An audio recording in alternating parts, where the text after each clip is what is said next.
get up. And on the way up, we're going to bite a kneecap off, all right? And we're going to stand up, and then it's going to take 2 more shots to knock us down, all right? And on the way up, we're going to take your other kneecap, and we're going to get up, and then it's going to take 3 shots to get us down. And what you say, Kneecaps Nation? Phil and I are back again for a Detroit Lions winner here on Kneecaps for Breakfast.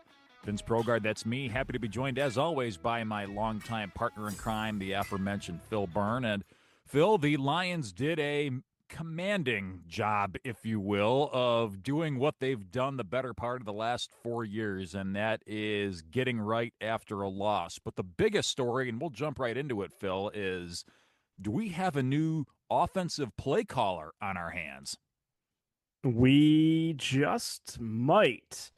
And they were in DC. The new OC may be, in fact, DC himself. Hey. Yeah, Dan Campbell. He had the glasses on so that he could read through the weather. Not quite the reminiscent of Aaron Glenn the year before on the defensive side, but with windshield wiper on your glasses gate. You're right, yeah, but nonetheless, no, that was Dan Campbell's ball game today that he called on the offensive side of the ball. Because he hasn't held that big old giant flip card in about 4 years. Right, so he had the confidence to have Ben Johnson get full control over play calling with, I'm sure, certain down and distance ultimately still came down to Dan, and, we knew that, we were always likely to go for it on 4th down with Dan Campbell being in charge there. But it's a couple things, and I think this is where we have to start. Thankfully, Penei Sewell looked like he got banged up during the game. He's a warrior. Nothing. Yeah, so again, we'll have to see where he's standing, but he gutted out that game. But the Commanders looked terrible today. That was not the same Commanders team that we saw in the playoffs. Of course, they did not have Jaden Daniels. They did not have Terry McLaurin. They didn't have a handful of guys. But defensively, they still had a number of solid players on that defense, and the Lions wasted no time putting the Commanders into a hole, getting on the board, and never relenting the lead. This team came out more aggressive. I think this team came out more aggressive because it was Dan Campbell calling these plays and not John Morton. So how did we get to this point, Phil? Because usually you don't see a wholesale change like this in a non-bye week situation. We know that we did not see anything remotely close to what this team is capable of a week ago when Minnesota came to town, a game that you, myself, and numerous other Lions fans, to understate it, chalked that one up as a win. And I think we saw that there was some stuff left on the table, but how do we go from that to John Morton essentially being just cast aside and being offensive coordinator in name only, probably the rest of the way? Yeah, and so basically this decision came Monday following the game. So there must have been some things in film that Dan saw that, maybe talking with some of the other offensive players, maybe this is a Jared Goff thing as well, that they just felt like something had to switch this up, right? So I think there's a couple things at play here.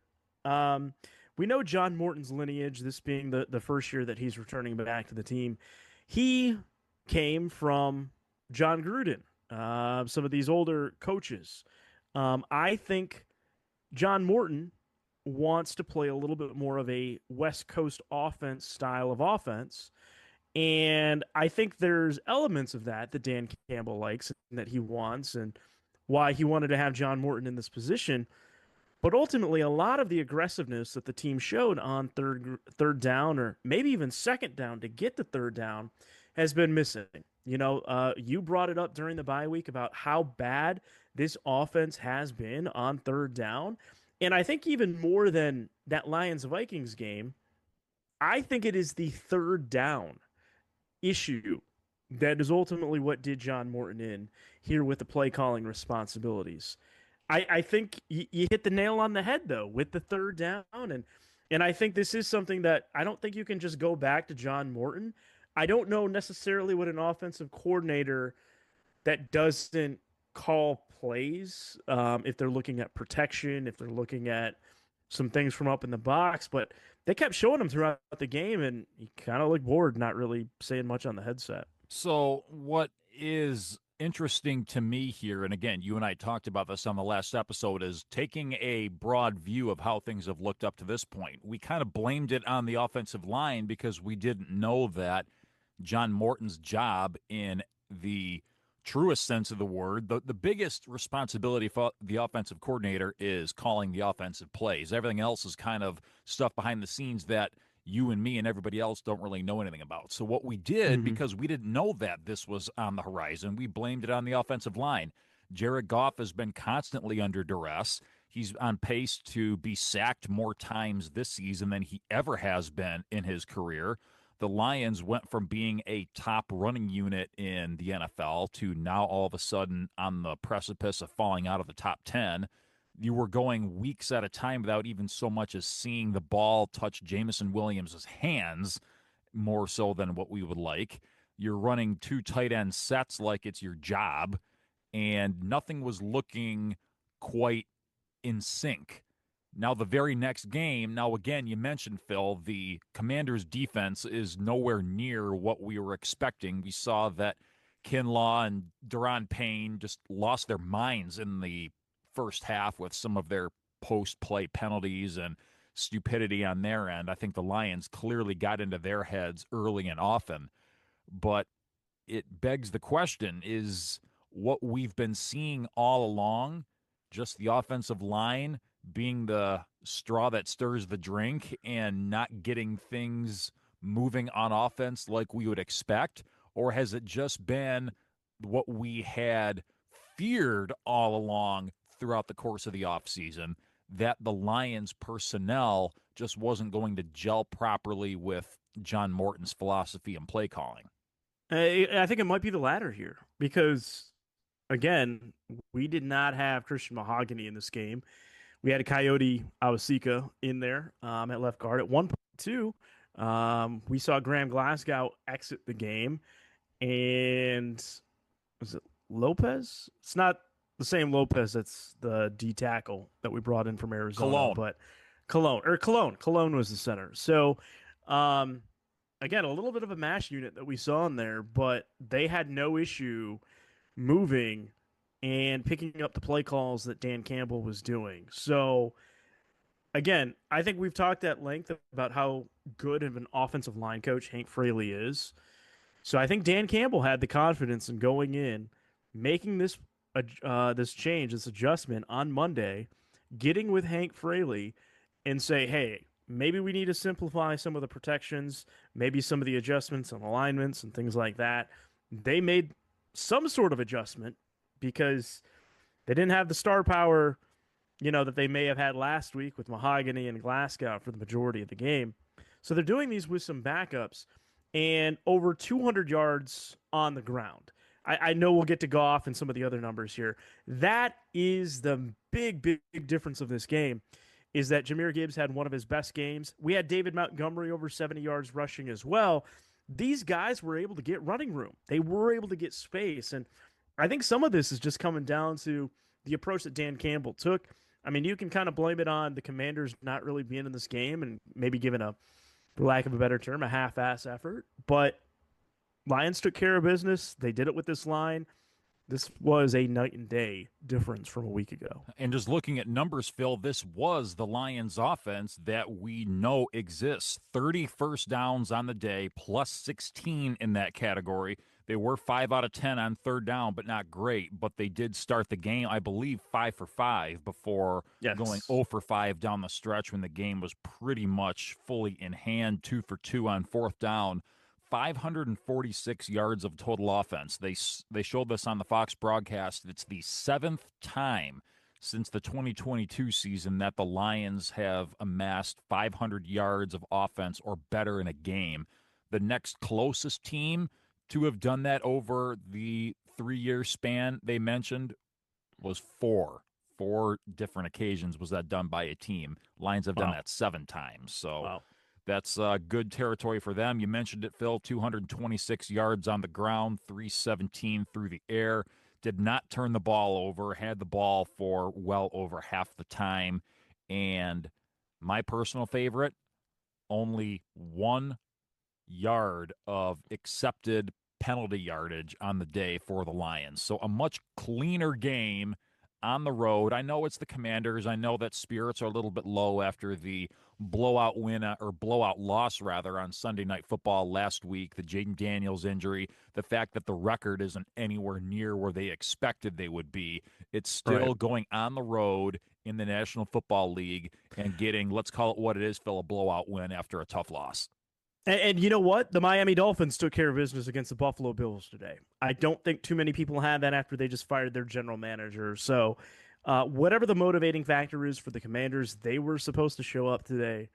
Whether they did or not really the story here. The story is what the Lions did offensively, that they made this change, that, they go through all these pressers and things like that throughout the week. And it is really funny as someone who was in the media that this is something that would never get leaked out, until the game actually happens. And then they're like, I'm sure someone saw, in the press box or something that Morton just wasn't even on a headset, or, that Dan Campbell had a play sheet down on the field. And they're like, oh, this is Dan calling the game. Well, you know what it and was? not, I think not Trump Morton. I think Trump posted about it on Truth Social, and I think that's kind of what got the rumors going about the Dan Campbell calling the plays and all that. And here we are. Truth Social, huh? Yeah, yeah. Anyway, Jared Goff, 25 out of 33 for 320 yards passing, 3 touchdowns, no mistakes. If ESPN QBR is your thing, 94.2, that is an excellent number. QB rating, 135.9, a great day for Goff after a handful of consecutive outright flat performances. Jahmyr Gibbs, 15 carries, 142 yards to go with 2 touchdowns. He did break that big 43-yard run to the house, but he would have had 100 yards rushing without that. David Montgomery, a nice game for him, 71 yards on the ground on 15 carries. Lions averaged 6.8 yards a carry, so they really did a great job running behind the offensive line, who, again, what an outstanding performance. Jamison Williams was the leading receiver on the day. Nice to see, 119 yards through the air on 6 catches, 1 touchdown. St. Brown with 5 catches, Laporta with 5 catches, Khalif with 4, Gibbs with 3. So another great job of spreading the ball around, getting guys involved. Again, Phil, we said this at the top of the show. They played up to their potential in this game against the Commanders. They did. And coming off the heels of that Vikings loss, and we knew what the Lions had out in front of them. We know about the Thanksgiving Day game. I actually was just blanking on who the Lions play next. It is the Philadelphia Eagles. Yes, it it is on the is. road. It is Sunday Night Football. So I think there is a little bit of a method to madness here with Dan Campbell, and he knew that he probably wanted to stick with John as much as he could, but you can't go into Philadelphia, that defensive line that they've got, especially up the middle, if you can't run the ball. Like, I just don't think that would end well. So, again, we'll see what happens next week. Today, the story, Dan Campbell with the play sheet, great offensive play calls, and getting this done. One of the best wins on the season for the Lions. So, like we talked about just a moment ago, the Eagles are playing Monday Night Football on the road at Lambeau Field against the Packers. The tundra looks like it is in the process of freezing for the Monday night game. So, Yeah. either way, that's going to be a tough ask to go on the road, play a team that is first place in their division, right, wrong, or otherwise, and then come back the following week and take on a team like the Lions, who appears to have answered some questions on offense. So, again, kind of hard to do a full-on preview of the game, not knowing how the next game for our opponent is going to shake out. But let's look at it from a Lions perspective. We know what the Eagles are about. We know that there's going to be a lot of physicality. We know there's going to be a lot of tush pushing. We know that their defense is worth a good you-know-what.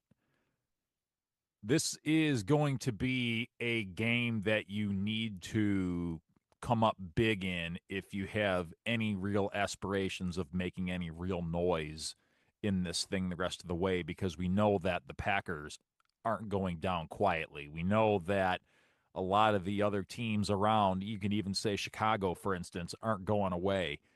you kind of need to have a game like this on your resume going on the road, Sunday Night Football, defending Super Bowl champions, and getting a big leg up when things are all said and done.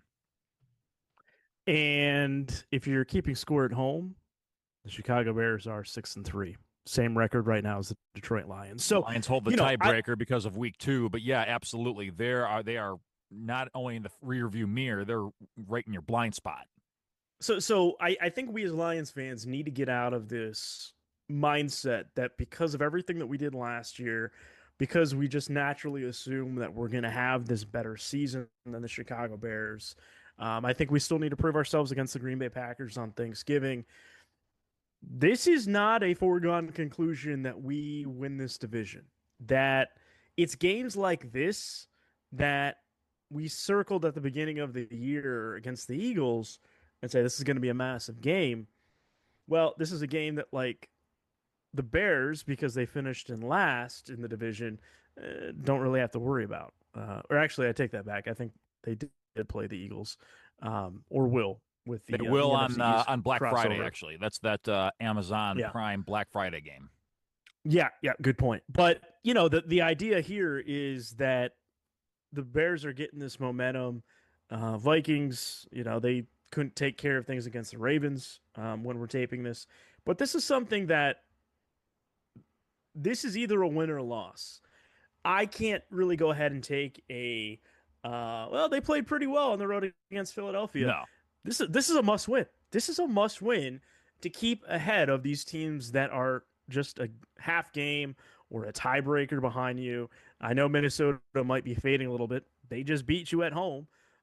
So it is the utmost importance that the Lions are able to continue this momentum going into easily one of the most difficult places to go and pick up a road win. And let's call it what it is, Phil. The Lions, like it or not, since the calendar flipped over to October, have traded wins and losses since that point in time.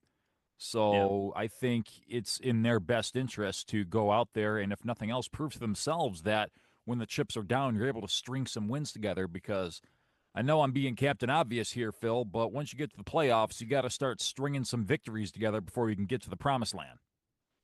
Yeah. This is not a best of 3 kind of thing like you'd get in baseball. It's one and done. So you got to keep the momentum going, and I think hopefully today was the right time to go ahead and do it. Very, very promising out of the game we saw today. Absolutely. So we have Lions taking on the Philadelphia Eagles Sunday Night Football 1 week from now. So hopefully the Lions are able to take what they did in this game against the Commanders on offense, because they're going to need to go tit for tat with the Eagles in their rushing attack and their ability to make the throws when they need to and picking up those first downs on those tush pushes and everything like that. Basically, the key is if you can keep the Eagles from getting to within about 3 yards of that first down line, if you get burned over the top with a big play or something like that, I think you can live with that once in a while. But I think if that can be the philosophy for this upcoming week, is keeping the Eagles at a 3-to-go situation or better, you're eliminating a major part of what this Eagles offense is with the whole tush-push thing. Who knows? That may be just enough to be able to disrupt them enough from what they do to make them a little bit too uncomfortable. Well, I think if you're the Lions too, if you're off of the heels of this game where you got off to a fast start and you made a team that has struggled a little bit offensively play catch up, I think we know what the Eagles have accomplished. And I think we all consider the Eagles to be one of the elite or premier teams in the NFL. They have had issues passing the ball this year, right? So if you are able to get out to a lead against them and maybe stack a 7-point lead or a 10-point lead by the end of the first quarter, I like that. I think that's what this team needs to do, that they need to have Jalen Hurts try to go win this game, not with his feet, but with his arm. That is where he has struggled this season. So, again, that's kind of how I see it, going into the Sunday night game. And half the time you have A.J. Brown not even on speaking terms with Jalen Hurts. So I guess it just depends on what night you happen to catch him on. And if the Lions can do what they did and go out there and be aggressive on offense and like I said, keep them as far away from that first down line as possible, I think you give yourself a chance. Okay, Phil, so I think we have had a pretty positive tenor to this episode right up until now, wouldn't you say? Yeah, I think so. Okay, what's that sound effect on the Looney Tunes with the safe from Acme about to fall on the Wile E. Coyote? Mm, like that, something like that. Yeah, that's where we're heading on this remainder of this episode here, Phil. So we would be completely remiss as a Lions podcast if we did not take some time to address the trade deadline that took place this past Tuesday. And Phil, you did a pretty nice job of outlining some things that the Lions could do and probably should do at the trade deadline to not Mm, only do a good job in bolstering their overall health with some of the injuries that they've had to endure over the course of the season, but also to set themselves up for a successful stretch run. Not yeah. only did the Lions not take any of your ideas, Phil, they didn't do a goddamn thing at the trade deadline. Once again, Brad Holmes just sat on his hands and did the whole "we like our guys" routine, just like Scott Harris of the Detroit Tigers did at the trade deadline this past summer. We're good with what we have, and come what may. So let's get this straight. So the first year under Brad Holmes, they traded away TJ Hawkinson at the trade deadline for picks that turned into Hendon Hooker and Broderick Martin, I believe. The second year, Hendon they. Hooker did get released this past week by the Panthers, so I don't know if he landed with another team, but Oh, I just you wait, believe Phil. he Just is you working wait. at Costco. Yeah, just you wait. He's going to be something. Second year under Brad Holmes, I believe at the trade deadline, they traded for Donovan Peoples-Jones, who Mm, didn't do I hardly forgot about anything. that. Yeah, Last year, help me out. I can't remember exactly what they did last year, but I don't think it it was the ends Darius up. Smith Oh, it was Darius, and that was like fine enough. it was like 5 days before the trade deadline, but Yeah, yeah. yeah, okay. So I guess if you want to give him that, go ahead. That was that was fine. And this year he did checks notes, nothing. Yeah. Take it away, Phil. Your thoughts. So a couple things here. The I think some of the other sports outside of the NFL, they do have a little bit more of an active trade deadline. I don't think it is always a precedent that a team should always look to try to go make a deadline deal. I think you have 52-ish players, and then if you don't have that, what are you going to do? A lot of that's going to be coming through the draft. You'll see teams who are clearly out of contention give up on players. The New York Jets completely reset their franchise within a span of a week. The Philadelphia Eagles, who the Detroit Lions will see, actually traded for one of those players that I recommended, and the Miami Dolphins, Jalen Phillips. So love that we don't have that. The issue is once again the injury attrition bug is hitting the Detroit Lions. So again, I think it is wonderful that we are able to re-sign the core and have this "we like our guys" kind of mentality, but it should not be at the cost of adding cost-effective players to help boost the depth or even improve upon many starters that we would already have. How many times have we already talked about who is the other person that is starting opposite Hutch? We've talked that to death. That is beating a dead horse. However, offensive line, look at all the injuries that we have had. Secondary, look at all the injuries that we have had. And I do not think it is a savvy move to just go get these guys that went and played at Saginaw Valley State in Division II football and go think that, hey, you know what? They just didn't get exposed to high level football, but we like them. They're in the system. They're in Allen Park. They know us and they know how to play Lions football. I don't think that is a winning formula. At some point, you do need to go ahead and take a chance. You have draft picks that you can potentially trade. Heck, I would even say with some of these guys, we saw who's the tall receiver that we got from the Broncos? Tim Patrick. Tim Patrick, right? So we traded Tim Patrick at some point, and many people, myself included, were under the impression that this was going to go ahead and free up Isaac Tesla. I think Isaac Tesla has about 4 catches on the season to this point, 2 of which are touchdowns, but we have not seen it.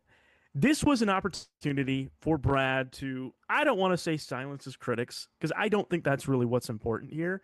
It is to go ahead and strengthen this team.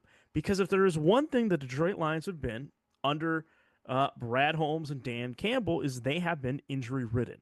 When you make a deadline move and you get fresh blood and starting caliber players via trades from teams that are out of contention or teams that want to free up cap space or whatever it might be, you're setting yourself up for a long run.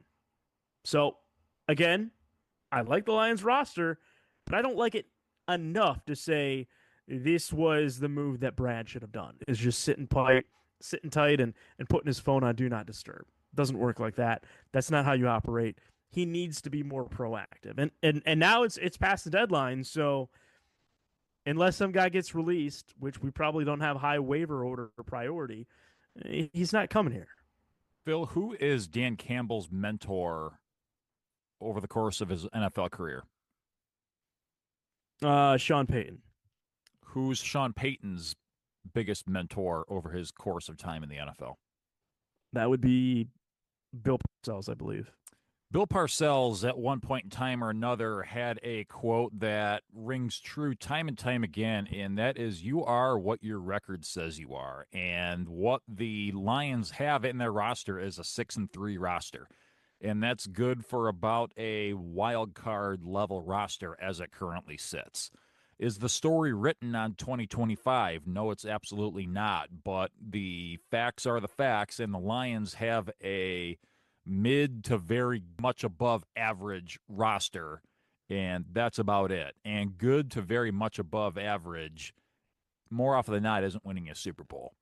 And it's really hard as a fan to buy into the whole trust me on this mentality that we're getting from our front office and our general manager if we don't have a Super Bowl trophy or a George Halas NFC champion trophy sitting in the trophy case. So let's just say that the season continues on the trajectory that it currently is. Mid to just above average the rest of the way. Lions lose the division title to probably Green Bay, get bounced out in the first round of the playoffs, and we're back at it again with all of these, Holmes's word, not mine, bills coming due for next year with all these contract extensions starting to kick in one by one and the salary number starting to go through the roof. So at this point, is Holmes kind of on the clock with the Lions fan base in that sense? If the Lions fall short of expectations this year, and knowing that he's probably not going to do anything to change a year from now, because if he hasn't done it up until now, why would he just start doing that out of ether? Just a question. I don't think he is. I don't think he is. And I think one of the reasons why is we have never had front office cohesion between the general manager and coach that we are now experiencing, where it appears that they are on the same page, that they have been building something. Now, the problem with building something is it's very easy to plateau. And And I building think has that to is, lead somewhere. it does. It does. In the So realistic that's sense the of the issue. word, they may have a different viewpoint of it in the idealistic view of things, but in the realistic view, the building has to be good for something. This whole sustained success thing that I keep hearing tossed around, in my mind, is nothing more than just buzzwords to get people to keep buying the season tickets, buying the merchandise, keeping the Lions just good enough to where the fan interest is there, but falling short of saying, hey, we need to put the clock on ourselves here to go out there and win that Super Bowl. Yeah, so I think you kind of brought it up. I think the one thing that would be challenging is if we did lose the division. And again, we've won two in a row. It's very, very challenging to go win any division three times over if you're not the Kansas City Chiefs. We likely would actually go play the Green Bay Packers on the road in Lambeau in those freezing temperatures outside. Now, we've won in week 17 before, when this administration was still pretty young. Um, but this is a whole different experience that we're walking into here. I like to try to remain glass half full here, and I am encouraged by what I saw offensively. That I'm hopeful we can get more of what we saw today, getting more of the Lions of last year from the offensive side. Our defense is healthier than it was at this point last year. That maybe that is going to be enough to propel us along.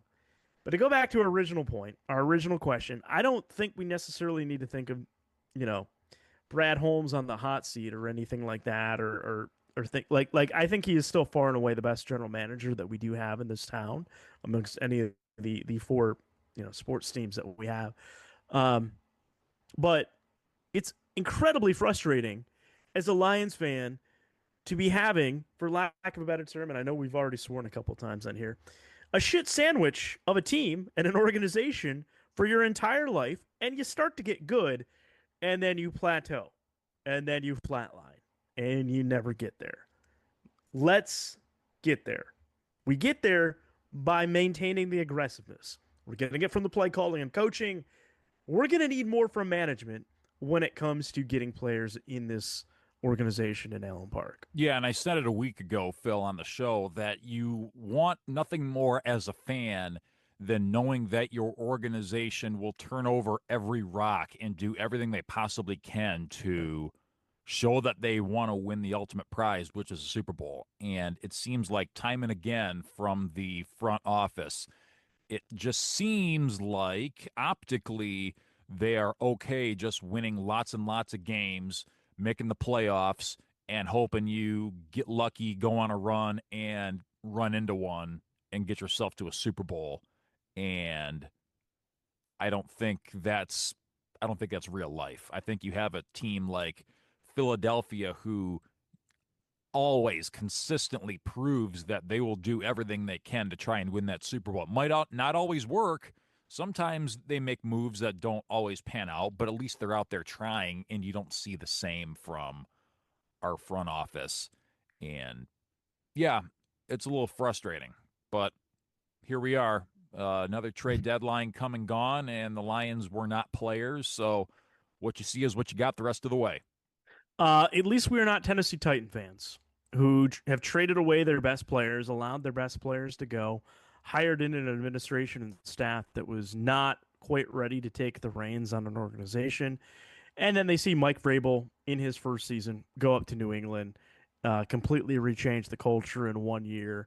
And looks like they're on path right now to actually dethrone the Buffalo Bills in that division and actually go win the AFC East. So it could be far worse, but it could be a whole heck of a lot better. Yeah, well, we know that this is a nepotistic league, and that's just another situation of where owner dies, kid takes over, kid doesn't know how to run an NFL franchise, and crap like that happens. Boom. Yeah, just need to be on the sidelines. I think she fired Vrabel because he went to a function that he was emceeing or something like that, or a guest speaker at, and said some nice things about the Patriots organization, and I think that was literally the end of the road for that relationship. So, yeah, not all decisions are good decisions, as we well know. Let's get to some picks, Phil. First off, we have the Tampa Bay Buccaneers catching 5.5 as they travel to upstate New York to take on the Buffalo Bills. Both teams coming off a tough loss in Week 10. Buccaneers at Bills, Phil. Who you like? I think the Buffalo Bills have to right this ship. I don't believe that they're gonna continue to get these one-off losses. I think the Bucs are still a little banged up. I am gonna go ahead and take the Buffalo Bills. I'm going to take the Bills as well. I still think you've got the best player on the football field in Josh Allen. You have still some injuries that are facing the Buccaneers. I think they're going to go on a little bit of a slide here, but they're still the best team in their own division. But give me the Bills to lay the 5.5 at home. Next one on the docket, the Chicago Bears catching 2.5 as they travel to Minnesota to take on the Vikings. Bears stringing some wins together. Minnesota coming off a tough loss at home to the Ravens, but the Vikings are still the home favorites. So who you like in this one?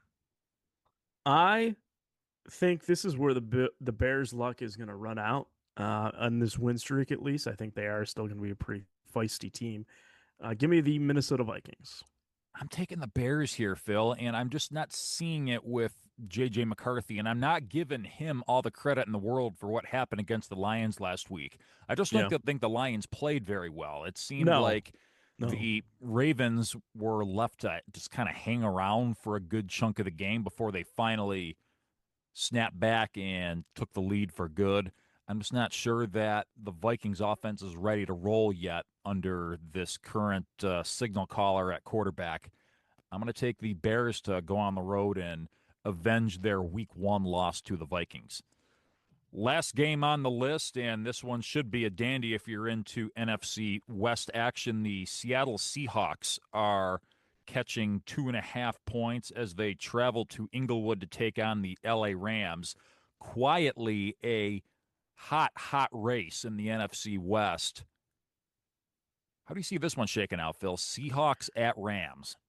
I really like the momentum that the Seahawks have, and I think the Rams have also played really well. I know Stafford has kind of entered some of the MVP race here as of late. I think this is a pretty close to a toss-up game. For right now, am going to go ahead and lean on the Seattle Seahawks, surprisingly enough, in this one. Devontae Adams left today's game with an injury. I think that's going to hamper the passing attack a little bit by the Rams. I know Puka has been back, but I know he's had some injury problems as well. I just think Seattle's got a really good mix of some vets and some younger players, and I think Mike McDonald's been doing a nice job there. I am going to pick the Rams because I picked the Rams to be the team to make some noise in the NFC. I can't see myself wavering from that at this point. I think they lay the 2.5 by kicking a walk-off field goal to beat the Seahawks. But in any case, that should be an exciting game. That is the story for us here on Kneecaps for Breakfast. Good win by the Lions over the Commanders, and we got a dandy coming up. Lions-Eagles on Sunday Night Football. There will be a day late next week, bringing the podcast with me to you guys. You're not going to want to miss our Week 11 Kneecaps for Breakfast. For Phil Byrne across the way, Vince Progar saying good morning, go Lions, forward down the field, over and out.